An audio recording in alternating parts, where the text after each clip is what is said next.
Students, कक्षा 10वीं सामाजिक विज्ञान पाठ 18 मुद्रा एवं साख अर्थशास्त्र का पाठ 2। आइए शुरू करते हैं मुद्रा एवं साख। मुद्रा एवं साख से पहले हम वस्तु विनिमय, जब मुद्रा नहीं थी तो पहले वस्तु विनिमय प्रणाली चलती थी। तो वस्तु विनिमय प्रणाली क्या है इसे देखते हैं। वस्तु विनिमय प्रणाली से तात्पर्य लेन देन के लिए रुपए पैसे के स्थान पर वस्तुओं का दूसरे वस्तु से क्रय विक्रय करना है।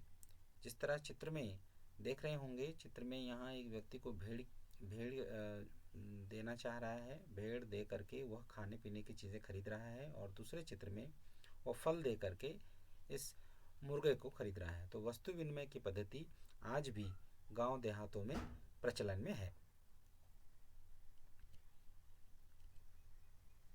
मुद्रा के आविष्कार से वस्तु विनिमय प्रणाली की सबसे बड़ी कठिनाई आवश्यकताओं का दोहरा संयोग समस्या का समाधान संभव हुआ। दोहरा संयोग का अर्थ यह है कि दोनों व्यक्तियों को एक ही समय पर वस्तु की आवश्यकता महसूस हो, इसे कहते हैं दोहरा संयोग।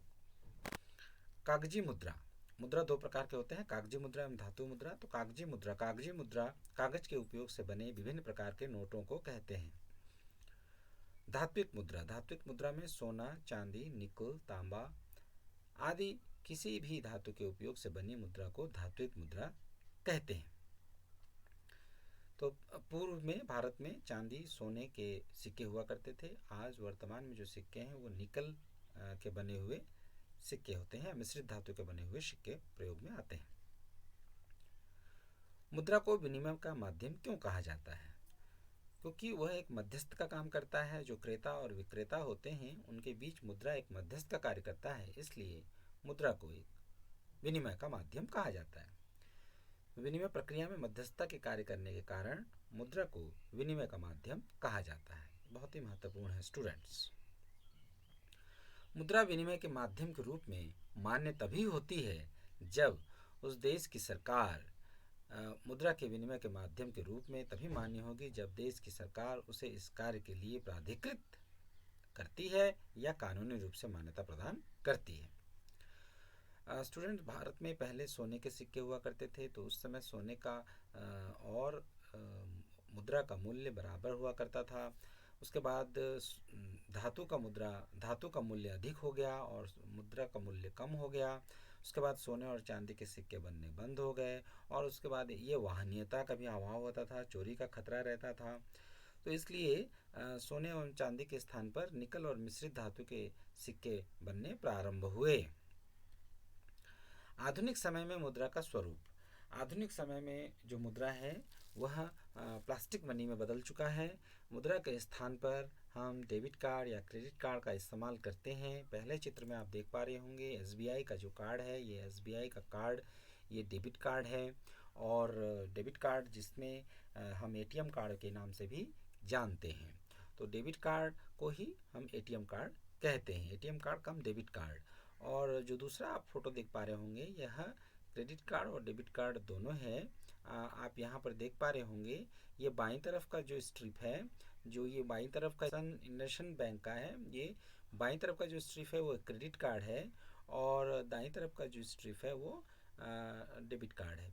तो इस तरह से दोनों तरफ से ये कार्ड यूज़ हो रहा है और यह जो अनिल सिंह के नाम पे ये कार्ड बना हुआ है, ये दोनों डेबिट कार्ड और क्रेडिट कार्ड दोनों का कार्य करती है। तो यह आधुनिक मुद्रा का एक प्रतिरूप है। तो प्लास्टिक मुद्रा से आशय क्रेडिट कार्ड और डेबिट कार्ड के इस्तेमाल से है। इससे भी कागजी मुद्रा पर नोटों पर निर्भरता कम होती है और यह कार्ड प्लास्टिक से बने होते हैं, इसलिए इनका नाम प्लास्टिक मनी पड़ा। और यह वाहनीयता के लिए अनुकूल होते हैं, इन्हें एक जगह से दूसरे स्थान पर ले जाया जा सकता है और साथ ही साथ अधिक समय तक इनका प्रयोग किया जाता है, इनके कटने फटने का भय नहीं रहता है। रुपए का हस्तांतरण, रेमिटेंस ऑफ मनी। रुपए का हस्तांतरण करना आज की तारीख में बहुत ही आसान हो गया है। मुख्य रूप से इसके लिए तीन कार्य इस्तेमाल किए जाते हैं, तीन साधन इस्तेमाल किए जाते हैं। एक है नेफ्ट, आरटीजीएस और आईएमपीएस। तो मिनटों में पैसे एक स्थान से, एक बैंक से दूसरे बैंक या एक व्यक्ति से दूसरे व्यक्ति के पास पहुंच जाते हैं। तो सबसे पहले हम देखते हैं NEFT, national electronic fund transfer. राष्ट्रीय इलेक्ट्रॉनिक निधि अंतरण, इसे हम कहते हैं नेफ्ट। और नेफ्ट के माध्यम से हम 1 रुपये से लेकर के 1 लाख 2 लाख रुपए तक हम पैसे को भेज सकते हैं। मिनटों में ये पैसे चले जाते हैं और ऑनलाइन और ऑफलाइन दोनों माध्यमों से हम पैसे को नेफ्ट के माध्यम से भेज सकते हैं। दूसरा, तत्काल सकल निपटान से हम इंग्लिश में कहते हैं real time gross settlement, RTGS. तो अधिक राशि 2 लाख से ऊपर की राशि को यदि हमें किसी को भेजना है तो ऑनलाइन और ऑफलाइन हम आरटीजीएस के माध्यम से इस पैसे को भेज सकते हैं, ये भी बैंक का सहारा से। फिर है तत्काल भुगतान सेवा, immediate payment service, IMPS. IMPS के माध्यम से हमें बैंक के ऊपर निर्भर होने की आवश्यकता नहीं है और इसके लिए हमें कोई समय का प्रतिबंध भी नहीं है। IMPS, immediate payment system. तो इस प्रकार से इन तीनों की तुलना आइए देखते हैं। तो आप देख पा रहे होंगे नेफ्ट में न्यूनतम जो है 1 रुपये और अधिकतम कोई सीमा नहीं है, अधिकतम कोई भी राशि भेजी जा सकती है। न्यूनतम 1 रुपये से अधिकतम कोई सीमा नहीं है। आरटीजीएस में 2 लाख से प्रारंभ होकर 10 लाख तक, न्यूनतम 2 लाख रुपए और अधिकतम 10 लाख रुपए तक का इसमें राशि है जिसको हम आरटीजीएस के माध्यम से भेजते हैं। और आईएमपीएस में 1 रुपये से लेकर के 2 लाख रुपए तक भेजा जा सकता है। तो ये सीमा है। फिर भुगतान के प्रकार देखेंगे हम। भुगतान जो है वो बैच में होता है और आरटीजीएस में वन ऑन वन सेटलमेंट के भुगतान सिद्धांत पर होता है और आईएमपीएस में भी वन ऑन वन सेटलमेंट के आधार पर होता है। भुगतान की गति, नेफ्ट में 2 घंटे का समय लगता है और आरटीजीएस में तत्काल भुगतान हो जाता है, आईएमपीएस में भी यह तत्काल हो जाता है। सेवा की उपलब्धता सोम से शुक्र 8 से 6:30 बजे तक और 12 बजे तक भुगतान संभव है ये नेफ्ट के माध्यम से। शनिवार को सुबह 8 से दोपहर 1 बजे तक और रविवार को और बैंक की छुट्टियों के दिन नेफ्ट संभव नहीं है। आरटीजीएस में भी समय में थोड़ा सा कमी है। आरटीजीएस जो है शाम को 4 बजे तक शुक्रवार तक बंद हो जाता है और शनिवार को 9:30 से 4:30 बजे तक कार्य करता है। आईएमपीएस के लिए ये 24/7 है, मतलब कभी भी आप किसी भी समय आईएमपीएस का प्रयोग कर सकते हैं। लेन देन का शुल्क है उसे याद रखने की आपकी आवश्यकता नहीं है। ऑफलाइन और ऑनलाइन दोनों के माध्यम से हम नेफ्ट में पैसे भेज सकते हैं। हम चाहें तो इंटरनेट के माध्यम से नेफ्ट कर सकते हैं और यदि बैंक जाकर के हम फॉर्म भर कर के भी नेफ्ट किया जा सकता है। 1 रुपये से कोई सीमा नहीं, अधिकतम कोई सीमा नहीं है। आरटीजीएस का प्रयोग के लिए भी हम दोनों विधियों का प्रयोग कर सकते हैं, ऑनलाइन और ऑफलाइन, जबकि आईएमपीएस जो है वो केवल ऑनलाइन प्रयोग होता है। भारत में पत्र मुद्रा का चलन 1861 के पूर्व भारत में निजी क्षेत्र में कार्य कर रहे the general bank of India, the bank of Hindustan, oriental bank of commerce आदि ने विभिन्न देवनागरी लिपि में कागजी मुद्रा निर्गत की। सरकार के एकाधिकार के अंतर्गत पत्र मुद्रा का निर्गमन 1861 के बाद हुआ। 1935 में पत्र मुद्रा का निर्गमन का दायित्व आरबीआई को दे दिया गया, क्योंकि 1935 में आरबीआई का गठन किया गया और जॉर्ज पंचम के चित्र वाले नोटों के स्थान पर जॉर्ज षष्ठ के चित्र वाले नोट 1938 में जारी किए गए। इसके बाद 1947 में जब देश आजाद हुआ तो जॉर्ज षष्ठ के चित्र के स्थान पर नोट पर अशोक स्तंभ के चित्र वाले पत्र मुद्रा का प्रचलन प्रारंभ हुआ और पहला नोट 1 रुपये का था जो सन 1949 में चलन में आया, जिस पर सारनाथ स्थित अशोक स्तंभ छपा हुआ था। 1 रुपये का नोट वित्त मंत्रालय द्वारा निर्गमित होता है, जिस पर वित्त सचिव के हस्ताक्षर होते हैं। महात्मा गांधी के चित्र वाले 500 रुपये के नोट 1987 में आए, जिसमें अशोक स्तंभ की जगह पर महात्मा गांधी का चित्र था। केवल 500 रुपये का नोट 1987 में जारी हुआ था, जिसमें गांधी जी का फोटो था और 1996 में सभी नोटों में अशोक स्तंभ के सिंहों के स्थान पर महात्मा गांधी के चित्र वाले नोट आए, जो अब तक चलन में हैं। रिजर्व बैंक ऑफ इंडिया के गवर्नर वाई.वी. रेड्डी ने अपने कार्यकाल के दौरान 2005 से निर्गमित नोटों के नोटों पर नोटों के निर्गमन वर्ष को छापना प्रारंभ किया, जो आज भी प्रचलन में है। आज तक ये चलन में है, यह प्रक्रिया जो है चलन में है कि जिस वर्ष नोट छपते हैं उस वर्ष को अंकित कर दिया जाता है नोट पर। पीछे नोट के पीछे आप देख सकते हैं। जबकि 1 रुपए से अधिक नोटों का निर्गमन रिजर्व बैंक के द्वारा किया जाता है। 1 रुपए का नोट मैंने आपको बताया केंद्र सरकार के द्वारा किया जाता है, तथा 1 रुपए से अधिक के जो नोट हैं, 2000 रुपए तक के नोट, इस पर रिजर्व बैंक के गवर्नर के हस्ताक्षर होते हैं। वर्तमान के रिजर्व बैंक द्वारा निर्मित सभी नोटों पर हिंदी व अंग्रेजी को मिलाकर कुल 17 भाषाओं में नोट का जो मूल्य है वह अंकित होता है। रुपए के सिंबल के लिए चयनित चिन्ह जो आप बैकग्राउंड में देख पा रहे होंगे स्लाइड में स्टूडेंट्स, यह IIT मुंबई में स्नातकोत्तर उपाधि प्राप्त उदय कुमार ने की है। इसकी रचना देवनागरी का र और रोमन अक्षर के R से मिलते जुलते प्रतीक चिन्ह को रुपए के प्रतीक चिन्ह के रूप में स्वीकार किया गया। इस प्रकार भारत अपने रुपए का अलग पहचान रखने वाला विश्व का 5वां देश बन गया। मुद्रा का निर्गमन। मुद्रा के निर्गमन के लिए स्टूडेंट करेंसी नोट या नोट जो कागज से बने हुए मुद्रा को प्रिंट करने के लिए 4 प्रिंटिंग प्रेस देश के अलग अलग भागों में हैं, और सिक्कों की गढ़ाई के लिए सिक्के को टकसाल में छापने के लिए 4 टकसाल देश के अलग अलग भागों में हैं। तो करेंसी नोट या पेपर नोट छापने के लिए मध्य प्रदेश के देवास, महाराष्ट्र के नासिक, कर्नाटक के मैसूर और पश्चिम बंगाल के सालबोनी में यह प्रिंटिंग प्रेस स्थित है। जबकि सिक्कों की गढ़ाई के लिए जो टकसाल हैं वह भारत में महाराष्ट्र में मुंबई, उत्तर प्रदेश में नोएडा, पश्चिम बंगाल में कोलकाता और तेलंगाना का हैदराबाद है। स्टूडेंट्स, ये जो गतिविधि आपके बुक में दिया हुआ है कि भारत का जो मुद्रा है वह रुपया है और इसके जारीकर्ता bank reserve bank of India है। बांग्लादेश का जो मुद्रा है वह है टका और जारीकर्ता बैंक बांग्लादेश बैंक है। रूस में रूबल है वहाँ का मुद्रा, और जारीकर्ता बैंक बैंक ऑफ रशिया है। अफगानिस्तान में अफगानी और सेंट्रल बैंक ऑफ अफगानिस्तान के द्वारा यह जारी किया जाता है। जबकि चाइना का जो मुद्रा है स्टूडेंट्स वह है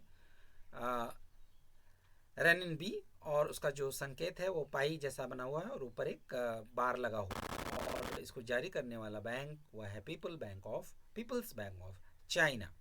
और अमेरिका, संयुक्त राष्ट्र अमेरिका का अमेरिकी डॉलर है, उसका संकेत इंग्लिश में एस जैसा है और उसके ऊपर एक लाइन है, और इसको जारी करने वाला bank federal reserve bank, America का फेडरल रिजर्व बैंक है। जापान में येन चलता है जिसका संकेत वाई है, और इसको जारी करने वाला बैंक बैंक ऑफ जापान है। ठीक है, इस प्रकार से यह विभिन्न प्रकार के देशों के मुद्राएं हैं जो उन देशों में चलन में आते हैं और उनके जारीकर्ता वाले बैंक। अब है बैंक खातों के प्रकार। बैंक खातों के 5 प्रकार होते हैं स्टूडेंट्स। पहला है चालू खाता, बचत खाता, आवर्ती खाता, सावधि जमा खाता, और जो आधुनिक 2005 के बाद से ये खाते का प्रचलन में हुआ वह है बुनियादी बचत खाता। तो सबसे पहले चालू खाता। चालू खाता मुख्य रूप से उद्यमी जो बिजनेस स्टार्ट करते हैं, वो फर्म, कोई जैसे विद्यालय या कोई व्यापार, कोई दुकान, कंपनी आदि के लिए चालू खाता प्रयोग में होता है। चालू खाता की खूबी यह है कि इसमें जमा करने और पैसे निकालने की भी कोई सीमा नहीं होती है। चालू खाते में धारक को ब्याज नहीं मिलता है। हाँ, बैंक उस पर वार्षिक कुछ सर्विस चार्ज खाते के संचालन व्यय के रूप में काटती है। बचत खाता दूसरा है बचत खाता। कोई भी व्यक्ति, चाहे वो किसी भी कंपनी में काम करता हो, सरकारी नौकर हो, पेंशनर हो, छात्र हो, यह सेविंग अकाउंट में अपना खाता खोल सकता है। जैसे कि हमने बताया कि सेविंग अकाउंट में धारकों को अपने जमा पैसे पर ब्याज भी मिलता है। बचत खाते के धारक कभी भी अपने जमा धन को बैंक से निकाल सकते हैं और जमा कर सकते हैं। अधिकांश बैंक अपने ग्राहकों को अपने अकाउंट में न्यूनतम राशि बनाए रखने के लिए बाध्य करती हैं। यह 1000 रुपये से लेकर 2000 रुपये तथा 10,000 रुपये तक हो सकता है। तीसरा है आवर्ती जमा खाता, रिकरिंग डिपॉजिट अकाउंट। आवर्ती जमा खाता या रिकरिंग डिपॉजिट अकाउंट या आरडी अकाउंट में वे लोग खाता खोलते हैं जो एक निश्चित राशि नियमित रूप से जमा करना चाहते हैं, जिससे कि उसे अधिक ऊंची दर पर ब्याज या सूद की प्राप्ति मिले। आरडी अकाउंट में एक खास राशि एक तय अवधि के लिए हर महीने जमा की जाती है और तय की गई अवधि समाप्त हो जाने पर ब्याज के साथ कुल राशि का भुगतान कर दिया जाता है। जमा करने की न्यूनतम अवधि 1 साल से 10 साल तक की होती है। ग्राहक के मांग पर बैंक चाहे तो खाते की अवधि पूरा होने के पहले ही उसे बंद करने की अनुमति प्रदान कर सकता है। आवर्ती जमा खाते में इसे हम एकल या संयुक्त रूप से खोल सकते हैं। इसे चाहें तो आप अपने नाम से भी खोल सकते हैं और आपके पालक और आप संयुक्त रूप से भी इस खाते को बैंक में खोल सकते हैं। सावधि जमा खाता। सावधि जमा खाता फिक्स्ड डिपॉजिट अकाउंट में एक खास अवधि के लिए एक विशेष राशि रखी जाती है। यहाँ एक बार ही पैसे जमा कर सकते हैं और एक बार ही निकाल सकते हैं। आरडी अकाउंट की ही तरह इस खाते में भी आप समय से पहले पैसे नहीं निकाल सकते। तय की गई अवधि के पहले पैसे निकालने से आपको बैंक को पेनल्टी या जुर्माना देना पड़ता है। हर बैंक द्वारा तय की गई जुर्माना की राशि अलग अलग होती है और अकाउंट को हमेशा के लिए बंद कर दिया जाता है। फिक्स्ड डिपॉजिट में उपभोक्ता को ऊंचे दर पर ब्याज दिया जाता है। ब्याज की दर जमा पैसे और जमा अवधि के आधार पर तय की जाती है, जो अधिकतम 10 वर्ष के लिए हो सकती है। 5वां, बुनियादी बचत खाता, नो फ्रिल अकाउंट। इन खातों को नो फ्रिल अकाउंट भी कहा जाता है। इस प्रकार के खातों की शुरुआत रिजर्व बैंक ने 2005 में समाज के वंचित और गरीब लोगों को या स्टूडेंट्स जो छात्र हैं उनके लिए बैंकिंग सुविधा देने के लिए शुरू की थी। इस प्रकार के खाते को बिना रुपए जमा किए माने जीरो बैलेंस से खुलवाया जा सकता है। खाता धारक को न्यूनतम बैलेंस बनाए रखने की बाध्यता से भी छूट दी जाती थी। इन बुनियादी खातों धारकों पर खातों के ना चलने पर बैंक किसी भी तरह का शुल्क नहीं लगा सकता है। बुनियादी बचत खाता धारकों को एक माह में अधिकतम 4 बार निकासी या विड्रॉल करने की अनुमति दी जाती है, जिसमें एटीएम के माध्यम से विड्रॉल शामिल है। व्यापारिक बैंकों के कार्य, कॉमर्शियल बैंक। व्यापारिक बैंकों के प्रमुख कार्य जमा स्वीकार करना, ऋण देना एवं विविध कार्य, साख निर्माण संबंधी कार्य तथा एजेंसी संबंधी कार्य शामिल हैं। तो जमा धन स्वीकार करना। व्यापारिक बैंक का प्रमुख कार्य लोगों से धन या निक्षेप जमा करना होता है। इसके बदले में लोगों को ब्याज दिया जाता है और उनके धन की रक्षा भी हो जाती है। चालू खाते की सुविधा, सावधि जमा खाते की सुविधा, बचत खाते की सुविधा, विभिन्न प्रकार के खाते खोलने की सुविधा भी होती है।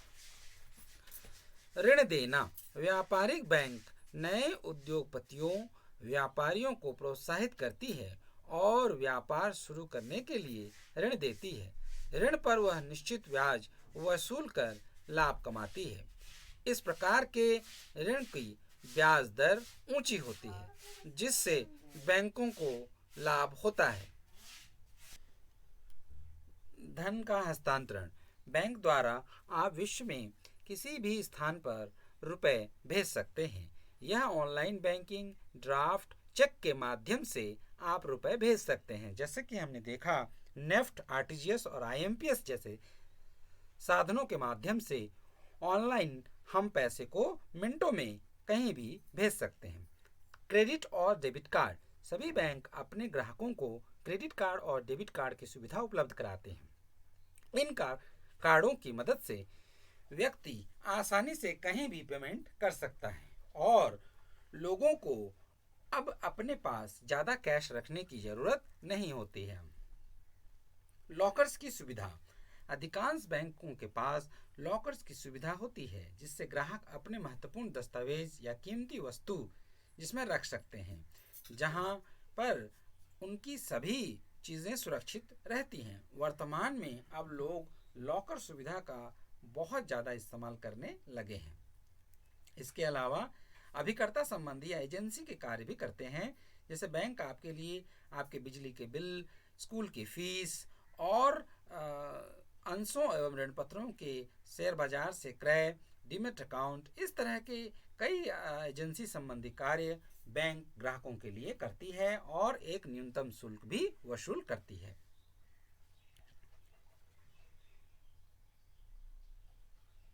बैंकों के प्रकार, 6 प्रकार के बैंक हैं मुख्य रूप से। पहला है केंद्रीय बैंक, जो भारत में भारतीय रिजर्व बैंक है, वह केंद्रीय बैंक है, सरकार का बैंक है और सरकार के प्रतिनिधि के रूप में यह कार्य करता है। फिर है सार्वजनिक बैंक, वह बैंक जिसमें सरकार का भागीदारी अधिक रहती है, उसे हम कहते हैं सार्वजनिक बैंक। उदाहरण के तौर पर कई बैंक हैं लेकिन उसमें भारतीय स्टेट बैंक मुख्य है। फिर है निजी bank, private bank. Private bank में मुख्य रूप से हम देखेंगे जो निजी स्वामित्व के बैंक होते हैं, इसमें मुख्य रूप से HDFC, housing development finance corporation और ICICI बैंक मुख्य रूप से कार्यरत हैं और अग्रणी निजी बैंकों में अग्रणी कार्य करते हैं। सहकारी बैंक, सहकारी बैंक में RBI के बैंकिंग अधिनियम 1949 का जो पूर्ण रूप से लागू नहीं होते हैं, ऐसे बैंकों को हम सहकारी बैंक कहते हैं। विकास बैंक, विकास बैंक जिनका मुख्य उद्देश्य उद्योगों को, व्यापार को बढ़ावा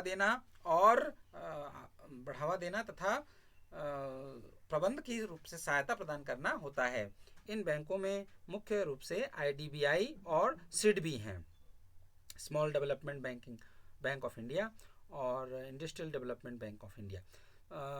फिर है वाणिज्यिक बैंक, वाणिज्यिक बैंक जिनके कार्य हमने पढ़ा, उसमें 81 बैंक भारत में अभी वर्तमान में संचालित है स्टूडेंट्स। उसमें मुख्य रूप से जो बैंक हैं वह है भारतीय state bank, Punjab national bank, UCO bank, central bank of India इत्यादि इत्यादि। अगला है साख। साख का अर्थ होता है विश्वास या भरोसा। जिस व्यक्ति पर जितना अधिक विश्वास या भरोसा किया जाता है उसकी साख उतनी ही अधिक होती है। अर्थशास्त्र में साख का मतलब ऋण लौटाने या भुगतान करने की क्षमता में विश्वास से होता है। यदि हम कहें कि अरुण की साख बाजार में अधिक है तो इसका मतलब यह है कि उसकी ऋण लौटाने की शक्ति में लोगों का अधिक विश्वास है। इसे हम कहेंगे साख, क्रेडिट। साख में 2 पक्ष होते हैं, पहला है ऋणदाता और दूसरा ऋणी।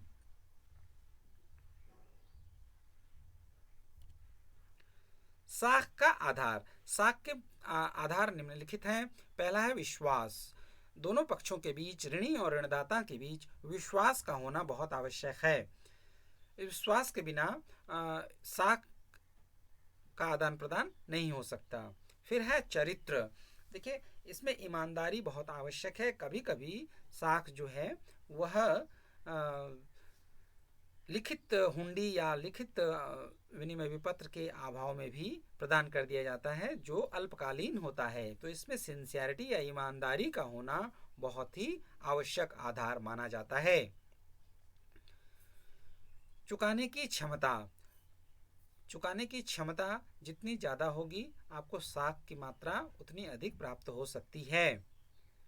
पूंजी व संपत्ति, साख के लिए आपकी वर्तमान पूंजी एवं संपत्ति भी मायने रखती है। आपकी पूंजी और संपत्ति यदि अच्छी पोजीशन में होगी, अच्छी स्थिति में होगी, तो आपको साख मिलने में कोई दिक्कत नहीं होगी और कई पक्षकार आपको साख देने के लिए तैयार रहेंगे। ऋण की अवधि, ऋण की अवधि अल्पकालीन, मध्यकालीन व दीर्घकालीन हो सकती है। ठीक है, तो अलग अलग अवधियों के लिए आप ऋण प्राप्त करते हैं। यदि ऋण की अवधि अल्प है तो ब्याज की दर अधिक होगी, यदि ऋण की दर जो अवधि है वो लंबी होगी, अधिक होगी, तो ब्याज की दर अपेक्षाकृत कम होगी। साख के स्रोत, साख के मुख्य रूप से 2 स्रोत होते हैं, औपचारिक स्रोत और अनौपचारिक स्रोत, ऑर्गेनाइज्ड, अनऑर्गेनाइज्ड। तो औपचारिक क्षेत्र को हम संगठित क्षेत्र भी कहते हैं क्योंकि ये सरकार के देखरेख में रहते हैं और इन पर बहुत सारे सरकारी नियम लागू होते हैं, जैसे कि बैंक और सहकारी समितियां।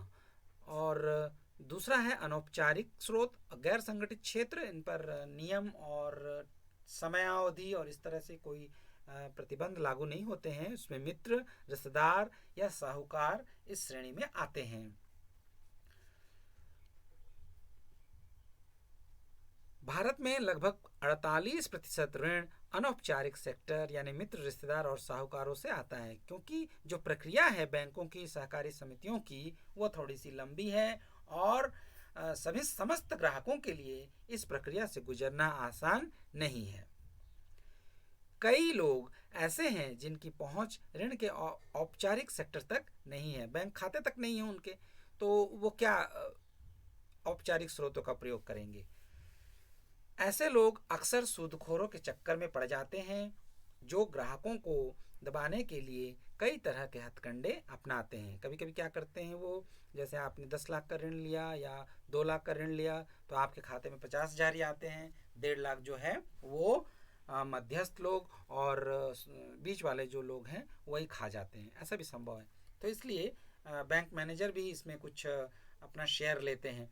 तो इस प्रकार से हम देखते हैं कि लोगों के पहुंच में नहीं होते हैं, या जब पहुंच में है तो प्रक्रिया इतनी जटिल है कि लोग जो है वो अनौपचारिक संगठन के ऊपर निर्भर अपने आप हो जाते हैं। ऐसे लोगों को गरीबी के कुचक्र से निकालने के लिए उन तक ऋण के औपचारिक स्रोतों को पहुंचाना जरूरी हो जाता है। इससे गांव और दूरदराज के इलाकों में सामाजिक और आर्थिक स्थिति सुधारने में भी मदद मिलेगी। फिर है रिजर्व बैंक की भूमिका।